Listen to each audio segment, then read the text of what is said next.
Hey, it's Greg here with MaritimeGardening.com. It's a beautiful morning here at the end of May, and it's time to plant some zucchini in my garden. So I'm going to show you a little trick here for planting these. One of the big things that happens when you plant squash, especially in the part of the world I live, where you can have cold nights, and you're always a little bit unsure.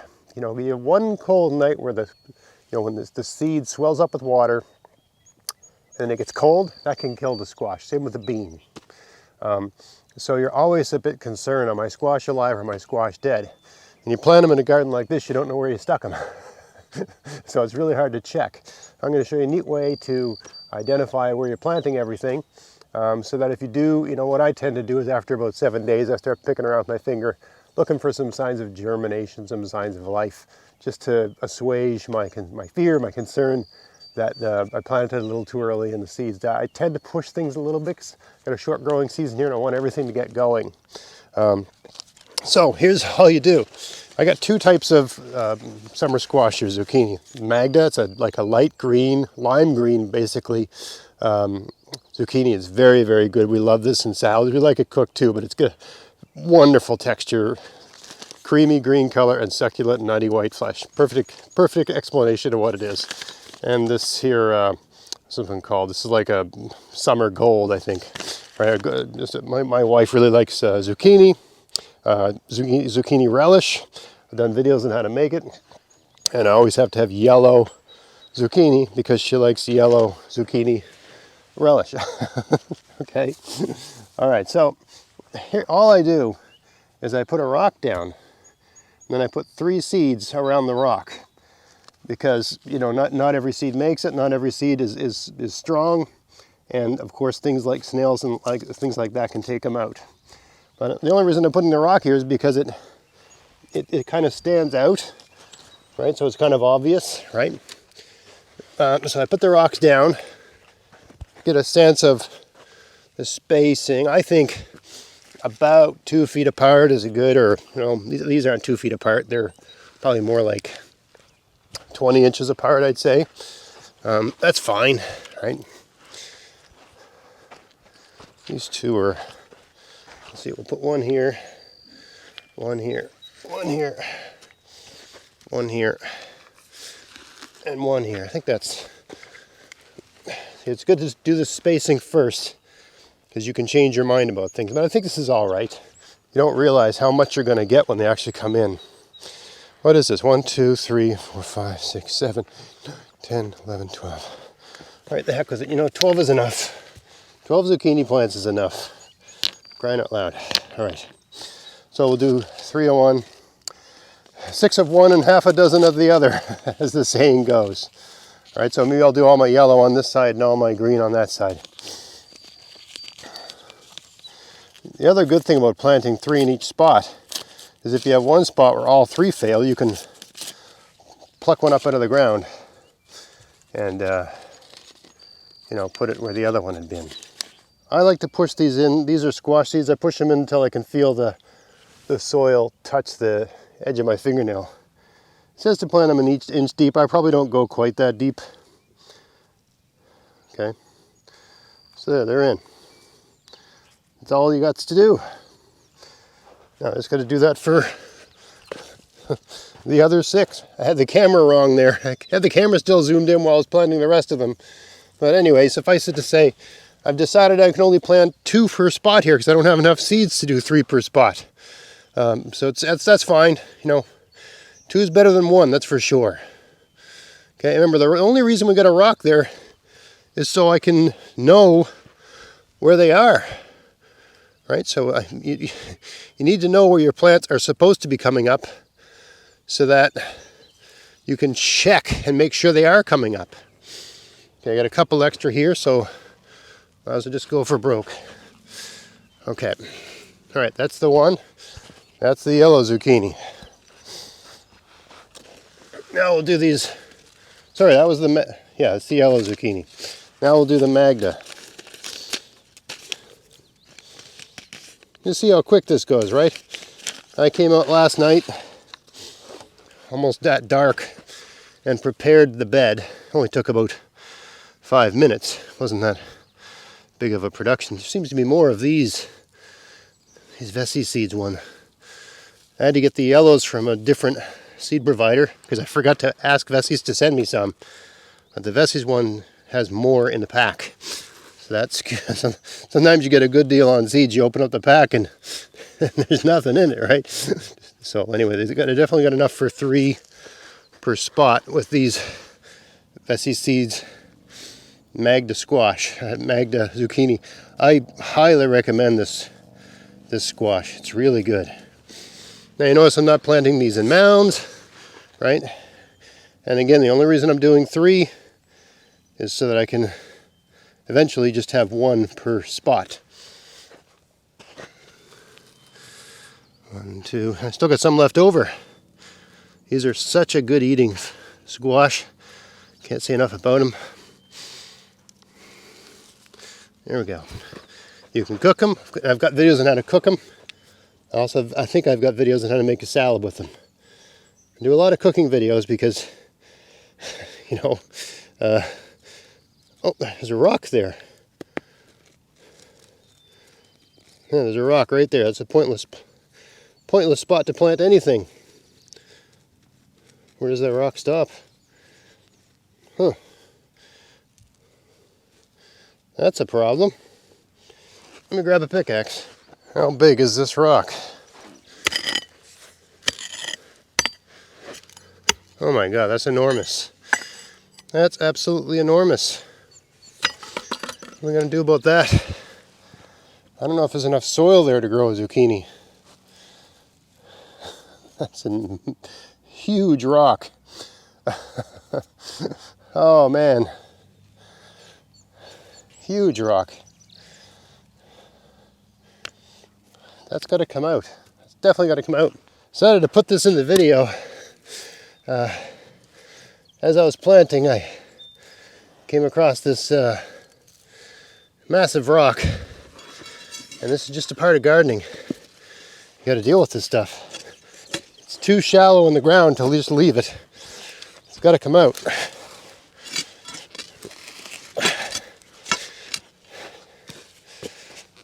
If you got one of these pry bars, it's not impossible to deal with. Good Lord, that thing's enormous. Whew.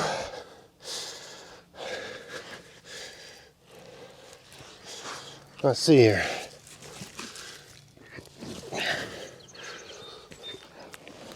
Oh, holy smokes. What a monster. What a monster of a rock. Now I got a hole. Now I got a hole I got to fill in. Just a minute, let me get some soil. Oh man, why does everything have to be hard, right? All right, I got some soil here from a different part of the property. I think we need a little more. Whew. All right. It's funny, I made this video to show how easy it is to plant this way. And I ended up having this major obstacle. But as you can see from, I'm a bit out of breath, but also because I'm just doing this in a hurry because I don't know how much battery I've got left on my camera. But as you can see, this was not overwhelming to deal with, right? Just took a little bit of elbow grease and a little bit of power. You know, it's one of those things where if you don't think you can deal with a rock that size, get someone to help you. I had a problem a couple of years ago with a massive rock in my garden, and I recognized I could not do it on my own. Well, luckily I got a neighbor who's fantastically strong. He came over and almost single-handedly dealt with it.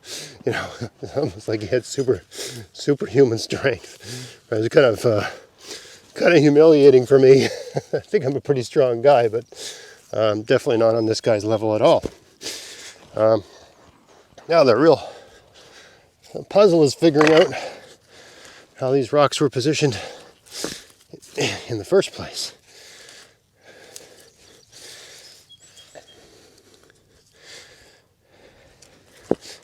But yeah, anyone that says, oh, I can't have a garden, my soil's too rocky. I mean, look at this thing I just pulled out of here, right? And I mean, this whole garden is just a saga of rocks. Rocks and rocks and rocks and rocks. It's kind of why I've got them. When you walk into my garden, if you watch my garden tours, first thing you see is rocks. Right? It's kind of a tribute to the rockiness of this garden, right? There's my rock, seed rock. All right, okay, good. We got there. This is an ideal soil. It's got a lot of clay, but that's the other thing. People say, oh, my soil's all clay. Clay is great stuff. Holds water really well. Really hangs on to water well. So, you know, if you've got issues with drought and stuff like that, you get clay and you keep it mulched. You know, different soils water sticks to different soils differently. Okay. Some soils are better to it's a kind of what's that called? It's a physics thing. Okay. Some soil particles are better at hanging on to water than others, and clay is really good at it. All right. Yeah, so we've got all these conspicuous rocks that tell us where all the seeds are. Now we just need to water it. All right, so we had a little bit of a setback there, but I like to put those things in the videos just to show people real gardening. There's so much of the content out there. Everything is so perfect, and that's just not how it goes sometimes. You got to deal with stuff. Right, that rock was just an inch under the soil level, so it was going to, nothing would grow. There wouldn't be enough soil there for anything to grow. Right? So now it's a better spot. Didn't take long to deal with it. A little bit of exercise in the morning. Here we go. All right, so that's all my zucchini planted. In about a week, I should be seeing some signs of life. If not, I'm going to be taking a little stick and just poking it around those rocks to see if the seeds have germinated, see if there's anything going on. If the seeds seem to have all disappeared, it's probably because they've rotted. You know, with the temperatures we've got, you know, double digits during the day, double digits during the night, or close to double digits during the night. I'm talking Celsius here. You know, so room temperature during the day, slightly less than room temperature at night. They should germinate and they should be fine. Now, if you notice over there, I've got a plastic dome, little hoop house, right? I'm not going to put that on right now because it's going to get up to 32 degrees or something like that today. It's going to be a really hot day. So it should be pointless to do that. It would just dry everything out that much quicker and I'd have to water it more. But, you know, in the coming days, you know, if I have a night where it's not going to be that warm, you know, like, let's say, I don't think we have any risk of frost the next few nights, but anything lower than 9 degrees Celsius, probably put something over this. I mean, it'll probably be okay, but, you know, I think it's better to be, if you have the time and you're able to take the precautions, and then you've got nothing to worry about, right? Go out in your garden for 5 minutes and cover the stuff, right? There's just less to worry about, and you got that much more confidence things are going to work. Just remember to take whatever it is off in the morning so the sun can get at it, that sort of thing, right? Some of these days coming up, we've got days where it might just be like 16 degrees during the day and overcast. I might put a dome over it for a day like that, just to get it up to 20s, you know, just to get the air inside the dome a bit warmer than the rest of the air, so the soil can heat up and the seed can be closer to the optimal germination temperature. Now, I mean, I'm just saying that these are all little tweaks you could do. These are not necessary. I could just leave it as is and cross my fingers, and I think there's like a 95% chance at this time of the year everything will be fine, right? But it's always that 5% that, you know, keeps you up at night. So just some extra tips, some extra content on planting these things like squash, cucumbers, beans, all this sort of stuff. All the stuff that I'm putting in today, right? I'm getting all the stuff in the ground today because it's going to be really warm today. We got about 5 days of like rain and overcast and stuff like that, so I don't have to water, and it's just sort of ideal. And it's going to be warm enough, I think, for the seeds to be fine and, you know, germinate and all that sort of stuff. So I think the timing's perfect. anyway, that's how I do it, using little rocks to tell you where everything is. I hope you found that interesting. If you did, please like, share, subscribe. Until next time, get out there, get at it, have fun in your garden. Thanks for watching. Hey, if you want to help support everything I'm doing here, go to Vessies.com to buy whatever you need for your garden this year. And use my coupon code GAVS23 to get free shipping as long as there's a pack of seeds in the order and there's no oversized items in the order. Check out the description box of this video for details. You can buy everything you need from Vessies. They have seeds, fruit bushes and trees, soil amendments, pest solutions, tools, clothing, and lots of other stuff too. So yeah, if you want to help support everything I'm doing here and they sell something you need, buy it from them using my coupon code, and happy gardening.